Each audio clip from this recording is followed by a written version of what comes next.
હાલો ત્યારે good morning ને જય શ્રી રામ. સવારમાં તો લીંબુ શરબત પીધું, પછી તો આવી ગયો મંદિરે તો મોગલમાના દર્શન કરીને આવી ગયો સીધો ચાનો કોટો ચડાવવા. પછી પહોંચી ગયો દુકાન આવીને માતાજીને દીવાબત્તી કરી નાખ્યા. દીવાબત્તી કરીને જોયું તો સુરતથી ભાઈબંધ મળવા આવ્યો તો એની જોડે ઘડીક વાર બેઠો. આવી ગયો ઘરે આવીને બેસી ગયો તારક મહેતા જોવા. ત્યાં તો ભાઈ ધાબે પાણી છાંટવા ગયો તો એને પહેલાં નળી ફિટ કરી દીધી. પાછો નીચે ગયો મોટર ચાલુ કરવા, ત્યાં જોયું બાજુમાં કંઈક અવાજ આવ્યો હતા. જોયું લે હાલ ભત્રીજો બેઠો છે રમે છે.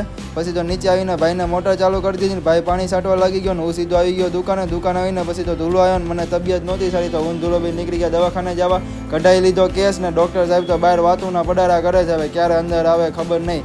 પછી તો ડૉક્ટર સાહેબ આવી ગયા ને ડૉક્ટર સાહેબને દેખાડી દીધું. પછી તો સીધો આવી ગયો દવા લેવા. દવા લઈને આવી ગયો દુકાન આવીને પહેલાં દવા લઈ લીધી ને પછી હું ધૂલો ભાઈ સિંગ લઈને આવ્યા તો સિંગ ખાવા બેસી ગયા. ત્યાં તો પડી ગઈ સાંજને મેચ ચાલુ થઈ ગઈ તો મેચ જોવા બેસી ગયા. પછી તો પડી ગઈ રાતને નીકળી ગયો ઘરે જવા. આવી ગયો ઘરે તો જોયું તો યાર ભત્રીજો ઘરે રમતો હતો, એને રમાડ્યો ચાલો તો